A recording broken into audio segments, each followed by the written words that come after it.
Halo, Assalamualaikum warahmatullahi wabarakatuh. Kenalkan, nama saya Hamdi Reza. Saya dari unit PT PLN Persero ULP Painan UP3 Padang, unit induk wilayah Sumatera Barat. Pada hari ini saya akan mencoba membuatkan tutorial singkat terkait penggunaan aplikasi monitoring gardu distribusi.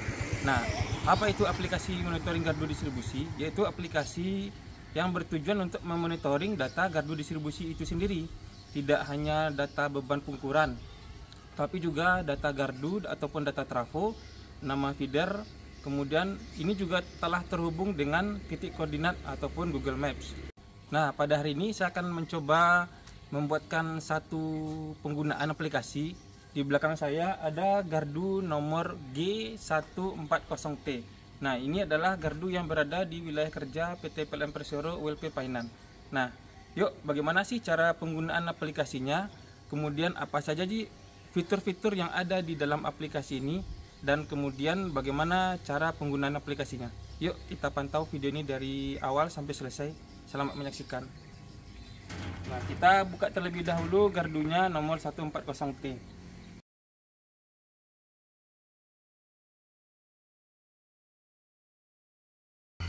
Oke, pada gardu distribusi ini nomor 140T ini mempunyai dua rute ataupun dua jurusan, di mana ini adalah pasar RST, ini adalah jurusan 1, ini jurusan 2, jurusan 1 pasar RST, ini adalah jurusan 2 atau rute 2 RST.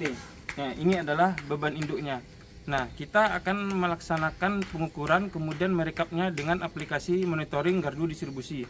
Sebelumnya, aplikasi ini mempunyai 3 jenis akun yang bisa dipergunakan. Yang pertama adalah akun admin ULP, yang kedua akun petugas WLP, dan yang ketiga adalah akun supervisor WLP, di mana masing-masing jenis akun ini mempunyai fungsi dan perannya masing-masing. Langsung saja kita pantau cara penggunaan aplikasinya. Sebelumnya kita pakai tang ampere untuk melakukan pengukuran tegangan dan arus.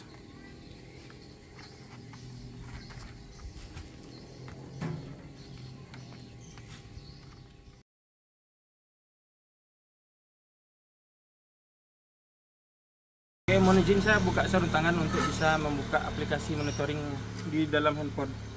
Jadi, aplikasi monitoring gardu distribusi ini adalah aplikasi yang bisa digunakan berbasis Android. Sementara baru di handphone Android ya, belum ada di iPhone.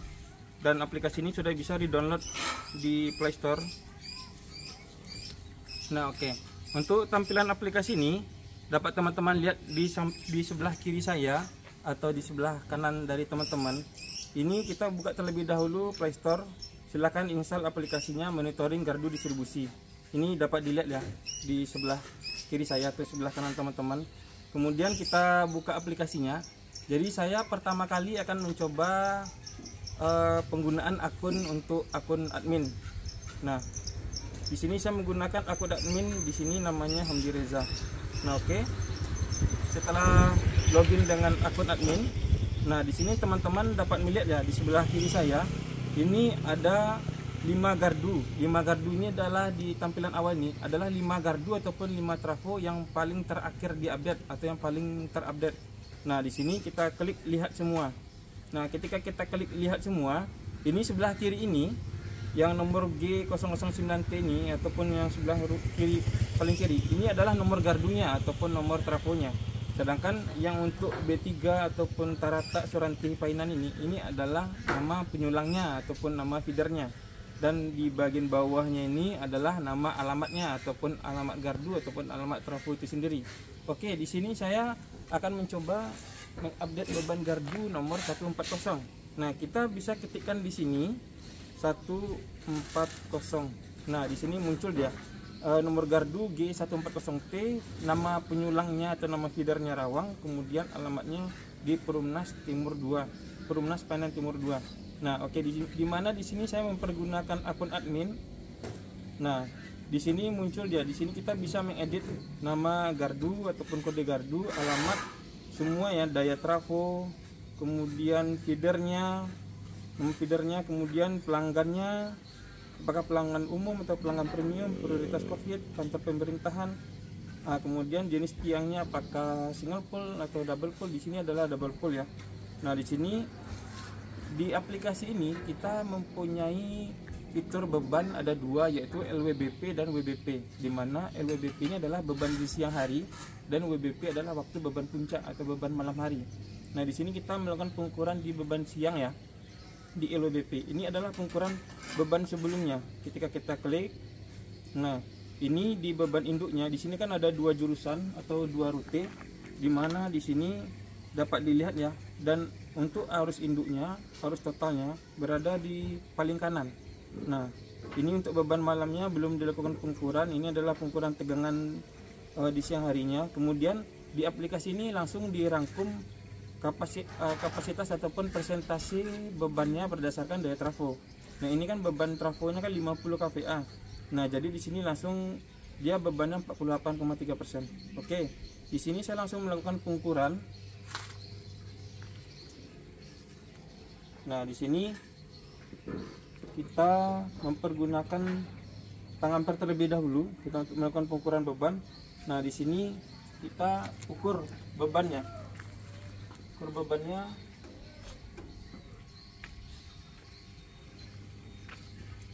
Nah, di sini untuk beban di fasa R yang di fasa rute 1 ini adalah kurang lebih 2,1 ampere atau 2 ampere. Nah, di sini saya buat menjadi 2 ampere. Kemudian untuk rute 2 nya fasa R itu 25,3. 25. Kemudian di fasa S ini adalah 15,8 atau 16. Saya buatkan menjadi 16. Oke, bisa dilihatkan ke sini. Di sini 21.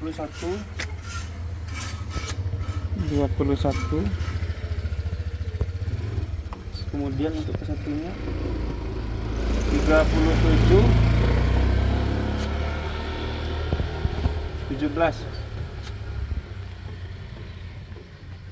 37 dan 17. Oke, untuk netralnya kita ukur ya. Di sini di aplikasi kita ukur beban netral induknya di sini kurang lebih 25 ampere. 26 ampere. Oke. Kemudian kita lakukan pengukuran tegangan.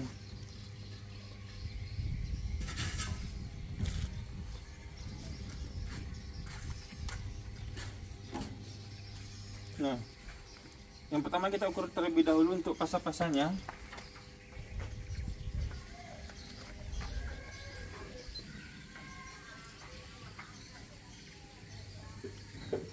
Tiga 384 378. Di sini sabdat 381 384 378. Kemudian untuk fasa netralnya 220 217 218. 220 217 218. Di sini saya update nama petugasnya saya sendiri, Hamdi Reza. Kemudian diupdate tanggalnya, tanggal pengukurannya tanggal hari ini, tanggal 12 Oktober 2022. Kemudian jika ada temuan maka dituliskan di sebelah keterangan. Di sini kan kondisi normal baik. Mungkin mana tahu ada temuan misalnya kabel terbakar atau enhavis di bypass atau di jumper, silahkan dibuatkan informasi di sini. Nah, ini adalah hasil pengukurannya. Oke, kita simpan. Dimana di sini saya mempergunakan akun admin ya.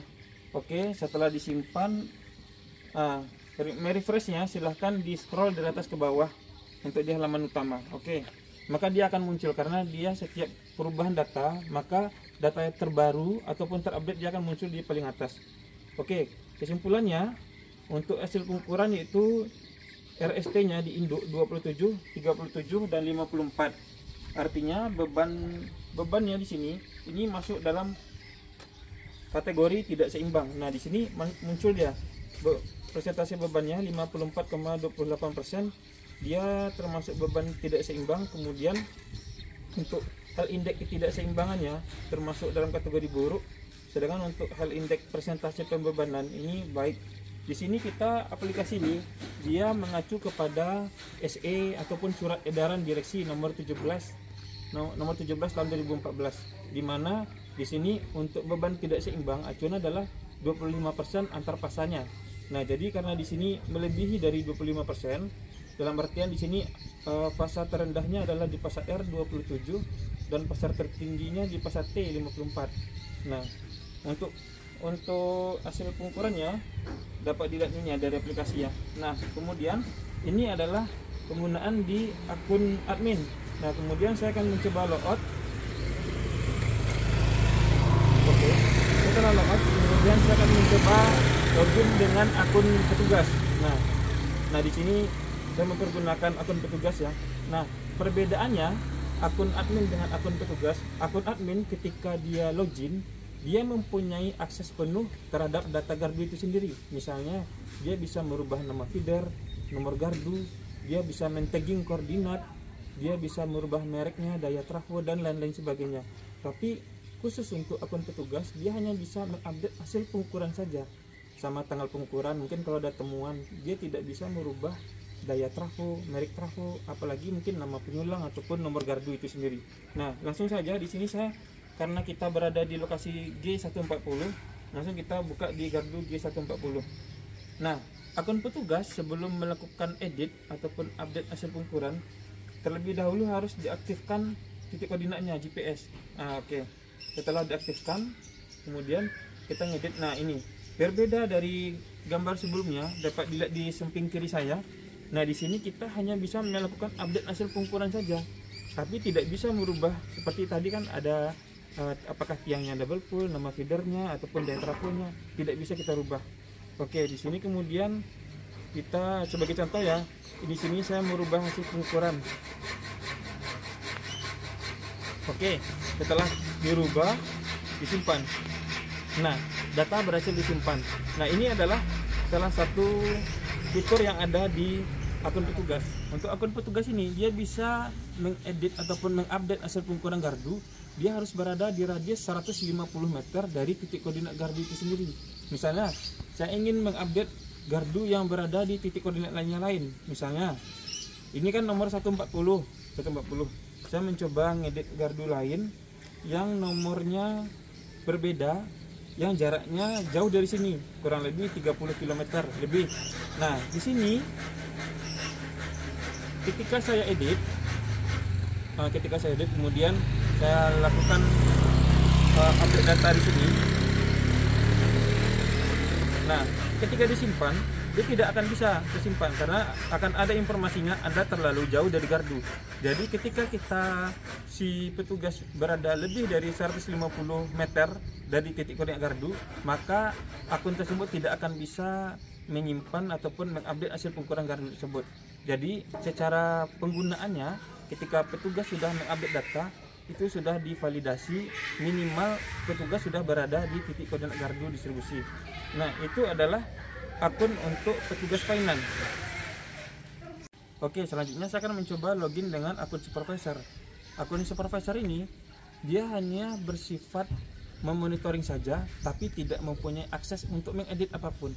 Akun ini dipergunakan untuk lintas bidang seperti pegawai di bagian TE atau di bidang TE, ataupun di bagian pelayanan, ataupun tim penarikan SR.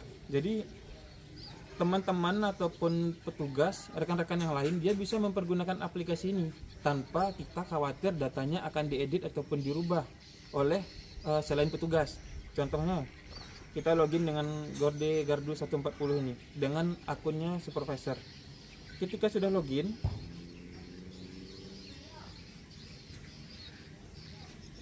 ini oke, ketika sudah login, di sini kita akan mencoba mengedit. Nah, di sini akan muncul tulisan Anda tidak memiliki akses. Karena di sini memang akun ini hanya berfungsi untuk memonitoring saja. Oke, itu cara penggunaannya. Kemudian lagi di aplikasi ini juga ada informasi terkait rating, views link, dan ampere maksimum per fasa, baik itu di sisi TR-nya tegangan rendah ataupun di sisi TM-nya. Dimana di sini kita sisi TM-nya kita membuatkan rating Fishling di sini ya. Jadi nampak di aplikasi di samping saya, seperti contoh trafo misalnya 100 kVA. Nah itu Fishling maksimum dia 3 ampere. Kemudian beban maksimum per pasanya karena trafonya 3 pasa di sini adalah 144 ampere. Nah kemudian lagi untuk melihat hasil pengukuran gardu, baik itu di akun supervisor, akun petugas ataupun akun admin, kita bisa melakukan rekap gardu lihat semua. Nah setelah diklik lihat semua, maka akan muncul semua gardu yang ada di ULP tersebut atau di posko tersebut. Di sini saya mempergunakan data dari ULP Finance. Nah data ini bisa kita cari baik itu berdasarkan kode gardu, alamat, ataupun nama feedernya ataupun nama penyulangnya. Sebagai contoh, saya ingin mencari di sini kan ada salah satu gardu namanya feeder utara. Nama penyulangnya ya, nama penyulangnya itu nama gardu, nama feedernya feeder utara. Jadi saya akan mencoba ketikkan utara. Nah, semua gardu yang muncul di sini ini adalah gardu yang hanya berada di feeder utara saja atau di penyulang utara saja. Nah, kemudian misalnya saya ingin mencari gardu yang overload. Ini yang LWBP, ini underload, overload ataupun normal. Ini untuk ketidakseimbangannya, apakah dia seimbang atau tidak seimbang ataupun normal. Kemudian ini daya terpakainya, apakah ini tadi LWBP ya, sekarang untuk di WBP, apakah underload ataupun overload ataupun normal. Kemudian di sini pengukurannya yang semua atau mungkin lebih dari 3 bulan yang belum dilakukan pengukuran. Contoh, saya ingin mencari data gardu yang overload, kemudian apply. Nah ini adalah data gardu yang overload ataupun bebannya melebihi 80%, dan ini kan untuk semua penyulang ya, untuk semua feeder. Di sini saya mau mencari di feeder utara. Jadi untuk pencarian filternya ini bisa dilakukan berlapis. Jadi teman-teman bisa mencari overload sekaligus beban tidak seimbang di satu feeder ataupun satu penyulang, bisa dilakukan pencarian secara berlapis sekaligus gitu. Nah ini dia, ini adalah feeder ataupun gardu yang muncul di feeder utara yang khusus yang overload saja. Nah di sini saya akan mencoba mendownload, misalnya di sini saya klik lihat semua ya, di sini semua data gardu. Nah saya akan mencoba mendownload data gardunya. Nah data gardunya dapat di-download di file manager, di foldernya download. Nah, sesuaikan dengan tanggal kita download. Hari ini kan tanggal 2 ya. Sorry, tanggal 12. Ya, tanggal 12. Kita buka. Nah, aplikasi ini sudah langsung mendownload data gardu dalam format Excel. Nah, ini dapat dilihat dari gambar. Oke, mungkin demikian yang dapat saya sampaikan terkait aplikasi ini. Aplikasi ini terdiri dari 3 jenis akun yang dapat dipergunakan sesuai dengan wewenangnya dan tugasnya masing-masing. Oke, demikian yang dapat saya sampaikan. Semoga aplikasi ini bisa bermanfaat untuk semua unit. Oke, sebelumnya saya mohon maaf jika ada salah-salah kata. Sekian, terima kasih. Assalamualaikum warahmatullahi wabarakatuh.